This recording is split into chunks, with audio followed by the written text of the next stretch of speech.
Hello student, welcome to my online classes.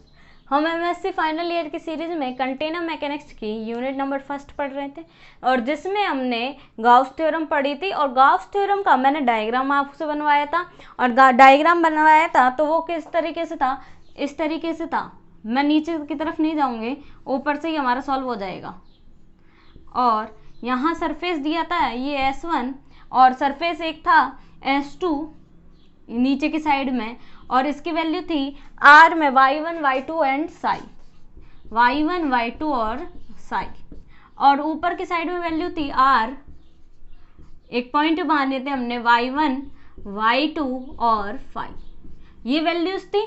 अब इन्हीं को लेके हम सॉल्व आउट करेंगे। तो आप याद रखना पॉइंट हमारे जो लिमिट आएगी R y1 y2 फाई और दूसरा पॉइंट y1 y2 और साई, ये आएगी।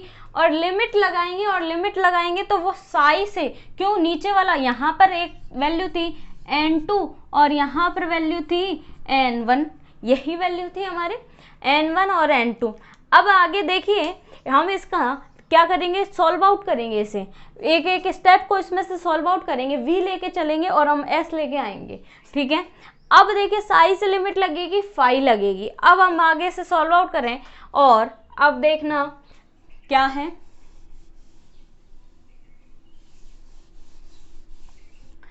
अब क्या होगा, हमारे पास लास्ट इक्वेशन, इसके बाद हमने डायग्राम बनाया था और जैसे लिखा था, यहाँ था double integration a1 dy2 dy3 a2 के लिए, फिर dy3 dy1 और प्लस a3 dy1 dy2 और triple integration del a1 upon में del y1 del a2 upon में del y2 plus del a3 upon में dy3 और dy1 dy2 dy3। अब मैं इसमें इस इक्वेशन नंबर हमने a या 1 दिया था, जो भी दिया था आप अपने हिसाब से दे लेना। अब हम इसका एक पार्ट प्रूफ करेंगे। लेट क्या, ट्रिपल इंटीग्रेशन v या r, लास्ट वाला जो पार्ट है del a3 upon del y3 dy1 dy2 dy3 लिख सकते हैं ना। अलग अलग करेंगे, अलग अलग करेंगे तो एक ये फिर अगला, यही होगा। अब देखिए इसको हम क्या करेंगे, ट्रिपल इंटीग्रेशन v, मैं v के लिए सॉल्व आउट कर रही हूँ यानी कि v3 के लिए del a3 upon del y3 dy3 into में dy1 dy2। अब आप एक बार इंटीग्रेशन करोगे तो इंटीग्रेशन करने के बाद हमारी लिमिट लग जाएगी। इंटीग्रेशन का मतलब है b के लिए हमने सॉल्व आउट किया तो इसकी वैल्यू v, यानी कि सरफेस जो हमने बनाया था, इस सरफेस यहाँ से लेके यहाँ तक की वैल्यू होगी, यहाँ से यहाँ तक। नीचे वाली में नहीं लेंगे, क्यों, नीचे वाला प्रोजेक्शन था। तो जो इसकी लिमिट होगी साई से फाई, क्यों, क्योंकि a3 के रिस्पेक्ट में कर रहे हैं यानी y3 के रिस्पेक्ट में कर रहे हैं, तो y3 की लिमिट साई टू फाई होगी, साई टू फाई होगी। और बाकी की वैल्यू किस पर डिफाइन होगी, मैं इसको ऐसे लिख सकती हूँ क्या, साई और बाकी की वैल्यू y1 और y2 और यहाँ y1 और y2, ठीक है। यानी कि देखिए क्या किया हमने, इसमें तीनों पार्टों को अलग अलग करेंगे, फिर लास्ट पार्ट को हमने triple integration del a3 del y3 dy1 dy2 dy3, dy1 dy2 बाहर रह गया और अंदर ये चला गया। अब देखिए आगे, और वैल्यू लिमिट लगानी पड़ेगी, क्यों, क्योंकि जो हमारा सरफेस था वो S2 और ऊपर क्या था S1, तो उस सरफेस में साई से लेके लिमिट मैंने क्या बताई, फाई लगेगी लिमिट। अब साई और फाई तो लगेगा, लेकिन क्या y1 और y2 चेंज होगा, नहीं, क्यों, x और y के कोऑर्डिनेट सिस्टम में y1 और y2 ही गिवन थे तो ये सेम रहेंगे। अब आप बताना, मैं इसका इंटीग्रेशन करूं तो डबल इंटीग्रेशन तो बचेगा, हमारे पास दो वैल्यू रहेंगी और ये क्या हो जाएगा a3 और value Sai to phi dy1 dy2। अब आगे देखिए ये क्या, मैं s लिख दूं, क्या लिख दूं, s।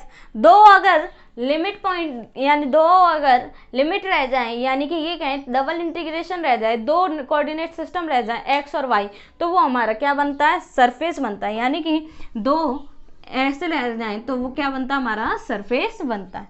अब सरफेस बनता है। अब आप देखिए आगे मैंने इसको इस तरीके से कर दिया।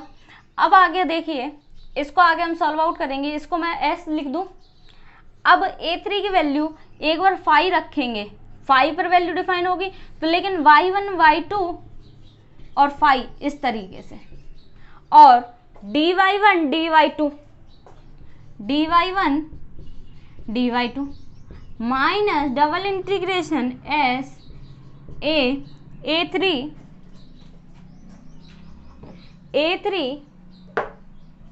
y1 y2, और अगली स्टेप कौन सी हो जाएगी, y1 y2 और साई, और आगे हमारे पास साई आ गया। और साई के बाद हमारे पास यहाँ पर वैल्यू क्या आ गई, देखिए आप, dy1 dy2, यानी कि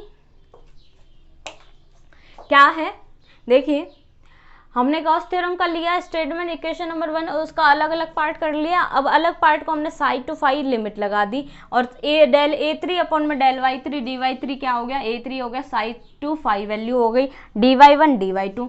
अब क्या होगा, a3 y1 y2 और फाई dy1 dy2, और minus double integration s a3 y1 y2 Sai dy1 dy2। अब इसे अलग अलग सॉल्व करेंगे। एक वैल्यू हमारे लिए सरफेस कौन सी, दो सरफेस बने थे, एक तो ये सरफेस था और एक तो ये सरफेस था, और ये वाला था। फाई वाला कौन सा है, S1 के लिए यूनिट नॉर्मल वेक्टर n1 बाहर की साइड में था, और S2 कौन सा है, साई वाला कौन सा, ये, तो यहाँ पर S2 सरफेस के लिए n2 अंदर के साइड में आ रहा था, तो ये वैल्यू पॉजिटिव देगा, ये वैल्यू नेगेटिव देगा, याद रखना। अब देखिए हम सरफेस के लिए वैल्यू निकालते हैं, a3 का हमारा a3 एज इट इज रह जाएगा। अब एक चीज मानते हैं, late dy1 dy2 equal minus, देखिए क्या माइनस के होंगे, देखो सरफेस S1, यहाँ पहले S1 के लिए लेंगे, फॉर सरफेस S1 के लिए मैं एक वैल्यू बताती हूँ, माइनस E3 n1 ds1 क्या होगी, देखिए dy1 dy2 के लिए एक सरफेस हम लेंगे S1, यानी S1 सरफेस के लिए डिफाइन हो रहा है x और y, और n1 की वैल्यू क्या है हमारी, नेगेटिव है, ऊपर वाली नेगेटिव नहीं सॉरी पॉजिटिव है, तो ये वैल्यू पॉजिटिव आएगी। ऊपर वाला जो सरफेस था इसके लिए s की वैल्यू क्या थी, n1 की वैल्यू पॉजिटिव थी, S1 के लिए वैल्यू पॉजिटिव थी, तो S1 के लिए सरफेस यानी कि x और y जो भी है y1 और y2 वो क्या हो गया, ds1। n1 unit normal vector साथ में दिखाना पड़ेगा, और E3 क्यों लिया, ये हमेशा याद रखना, याद करने की चीज है। y1 y2 आ जाए, कौन सा निर्देशांक आ गया, y1 और y2 आ गया, तो इसके अलावा जो बचा, क्या बचा, E3 बचा, n3 यानी कि y3 बचा, तो y3 के लिए कोऑर्डिनेट सिस्टम कौन सा दिखाएंगे, E3। अब यहाँ पर प्लस आ सकता है या माइनस आ सकता है, तो प्लस क्यों आया, n1 किसका है, n1 आएगा, क्यों, सरफेस S1 के लिए लिया और n1 के लिए लिया, तो प्लस का साइन आएगा, क्यों, क्योंकि n1 कैसा है, प्लस का। अब देखिए n1 प्लस का है, कहने का मतलब ये है dy1 dy2 E3 into n1 होगा, E3 इंटू n1 होगा, ठीक है, E3 n1 होगा, और n1 की वैल्यू अगर प्लस है तो प्लस, यहाँ साइन, माइनस है तो माइनस, और E3 क्यों आया, क्योंकि y1 और y2 के अलावा जो बच जाए उसको हम लिखते हैं E3। और ds1 फॉर सरफेस किसके लिए हमने लिया, पहला S1 के लिए, for surface S1, for surface S1। अब आप बताना, अब हम वैल्यू लेंगे dy1 इसके लिए, ये साई वाला सरफेस कौन सा है, S2 वाला है ना, dy2। अब यहां तो रहेगा क्या, y1 y2 आ गया, यानी कि E3 रहेगा, लेकिन सरफेस हम क्या देख रहे हैं, फॉर सरफेस, साई की वैल्यू कौन से वाले में थी, नीचे वाले सरफेस में थी, S2 में थी, for surface S2, for surface S2 यानी ds2।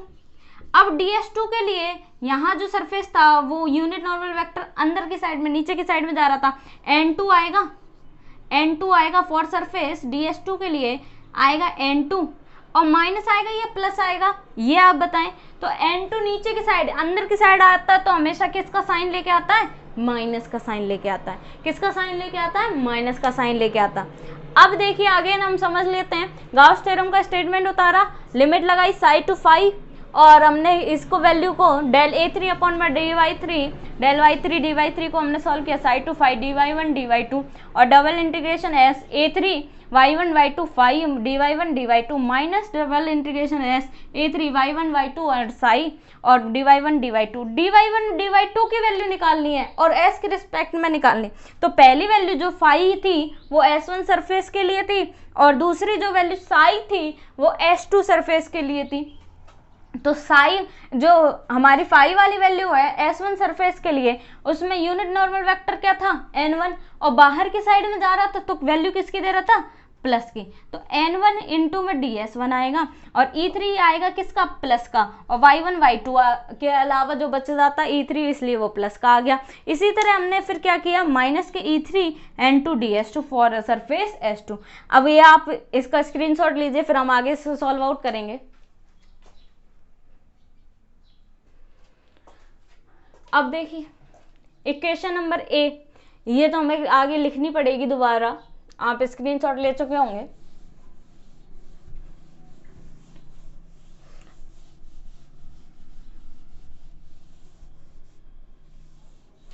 यहां तक हमें आ गया, ठीक है। अब देखिए इस इक्वेशन नंबर 2 दे दें, ए या बी जो भी आपने दिया हो, पुट इन इक्वेशन 2।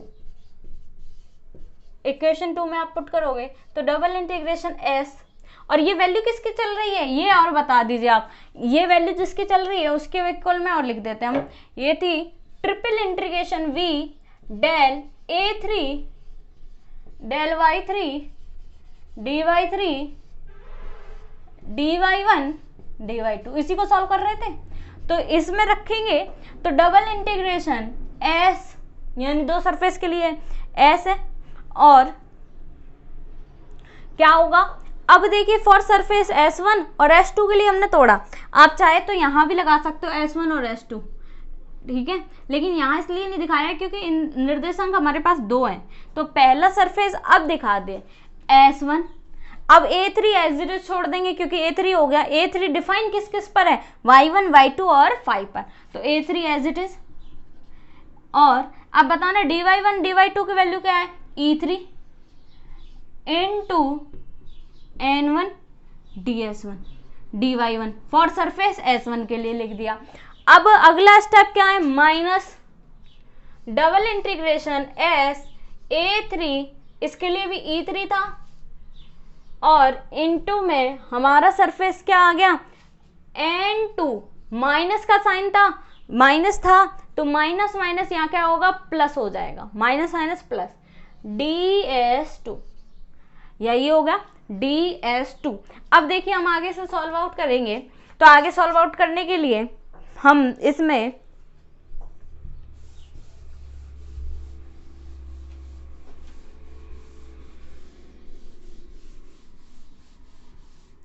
से कॉमन जैसे निकालते हैं उस तरीके से कॉमन निकालेंगे, S1 और S2। क्या इकट्ठा अगर मैं कंबाइन करके लिख दूं, S लिख दूं, इंटीग्रेशन S लगा दूं, A3 और A3 ऐसे भी लिख सकते हो आप, इसको ऐसे भी ना जचे तो आप ऐसे, जैसे हमने ये ऐसे लिखा था ऐसे लिख सकते हो, ठीक है। अब देखना A3 E3 dot n vector, ठीक है, n वेक्टर ds, और s की वैल्यू इक्वेशन नंबर 3 दे दो इसे, और s की वैल्यू वापस तोड़ोगे तो एक तो S1 के लिए टूटेगी और दूसरी S सरफेस दूसरा कौन सा था, S2 के लिए टूटेगी, और A3 E3 तो दोनों के लिए कॉमन है तो A3 E3 रहेगा। n वेक्टर लगा दिया, यानी कि n की वैल्यू, n वेक्टर लगाया, वेक्टर का मतलब है वापस अगर इंडेक्स लगाओगे ni आएगी और i की वैल्यू 1 होगी एक बार, और क्या होगी 2 होगी। तो हमारे पास ये आ गई, ये वैल्यू किसकी आ गई, triple integration del A3 del y3 और dy3 की वैल्यू ये आ गई। अब देखिए सिमिलरली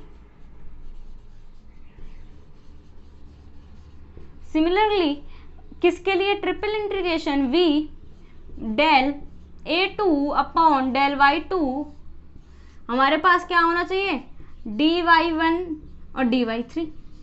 इसकी वैल्यू आप बताइए क्या होगा, a2 हो जाएगा e2 हो जाएगा, a2 e2 s a2 e2 dot n vector ds, equation number 4। और एंड एक और जो वैल्यू रहेगी v del a1 upon del y1 dy1 dy2 और dy3 ये रहेगा। तो ये भी निकालेंगे तो हमारे पास s आ जाएगा, यहाँ आ जाएगा a1 e1 dot n vector ds, equation number क्या आ गई 5। 3 + 4 + 5, 3 + 4 + 5। अब क्या है, ट्रिपल इंटीग्रेशन v, इसको लिख दें del a3 upon del y3 और प्लस में डेल a1, चलो a1 को लिख दो आप पहले, a1 y1 del a2 upon del y2 plus del a3 upon del y3 और बाहर है dy1 dy2 dy3। और इक्वल के इस साइड में क्या क्या है वो देखिए, ट्रिपल इंटीग्रेशन एस इंटीग्रेशन, एक तो है e1 के लिए a1 e1 dot n vector ds plus s a2 e2 dot n vector ds plus s a3 क्या आएगा आगे, e3 dot n vector ds। जो इसमें से कॉमन आ गया उसको हम कॉमन निकाल लेंगे, कॉमन निकालेंगे तो देखिए स्क्रीनशॉट लीजिए। अब क्या होगा,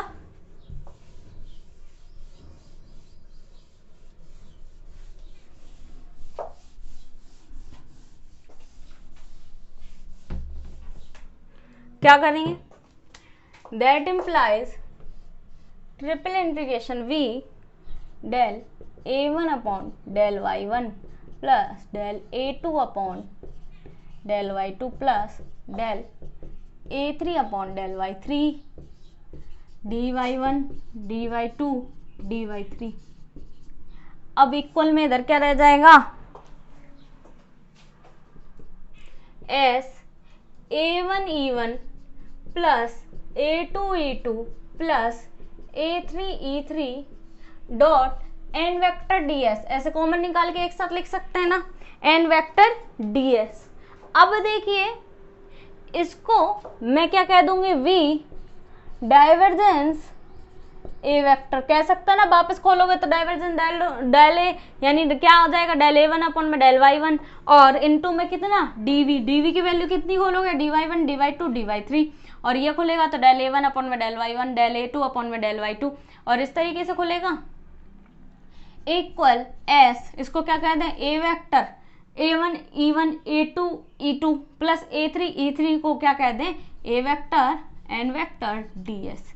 ये क्या आ गया, हेंस प्रूव्ड।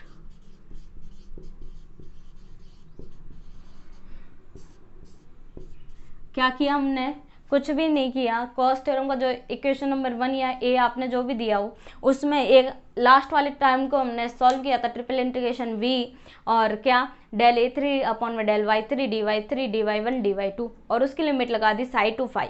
फिर उसका इंटीग्रेशन किया तो हमारी ए थ्री की वैल्यू साई और फाई पे डिफाइन हो गई, और डी वाई वन और डी वाई टू के लिए वैल्यू निकाली, वो क्या आ गई थी एक बार S1 सरफेस के लिए E three dot N one vector D S n1 ds, और दूसरे वाले सरफेस S2 के लिए क्या हो गई थी माइनस E3 n2 ds2, और फिर उन दोनों को रख दिया और वैल्यू हमारे पास आई A3 E3 और डॉट में n वेक्टर ds आ गई थी। एक के लिए निकाली तो तीनों के लिए निकाल ली, जैसे सिमिलरली करके लिखना है हमें, सिमिलरली करके तीनों के लिए रख दिया और इक्वेशन में ऐड करके हमने जोड़ के दिखा दिया, और फिर हमारा क्या आ गया, प्रूफ आ गया जो हमें प्रूफ करना था। यानी कि गाउस थ्योरम क्या है, गाउस थ्योरम का ही स्टेटमेंट लेके चले और LHS बराबर RHS निकाल दिया मतलब, और बाद में गाउस थ्योरम का ही स्टेटमेंट आ जाता है, उसी के स्टेटमेंट को यूज करते हुए हमने प्रूफ किया है। ये नहीं है कि पीछे का हमने स्टेटमेंट यूज किया। अब हम नेक्स्ट वीडियो में क्या पढ़ेंगे, अगली थ्योरम पढ़ेंगे ग्रीन थ्योरम है शायद, वो ग्रीन थ्योरम इन प्लेन और ग्रीन थ्योरम दो तरीके की हैं, तो दोनों पार्टों को हम आगे वीडियो में देखेंगे। आप इसका नोट्स जरूर बनाइए और इस गाउस थ्योरम का कम से कम 2 या 3 बार प्रैक्टिस जरूर करें, और इसका स्टेटमेंट तो बहुत ज़रूरी है, तो आपको स्टेटमेंट और इंडेक्स नोटेशन इसका याद होना चाहिए। Thank you so much.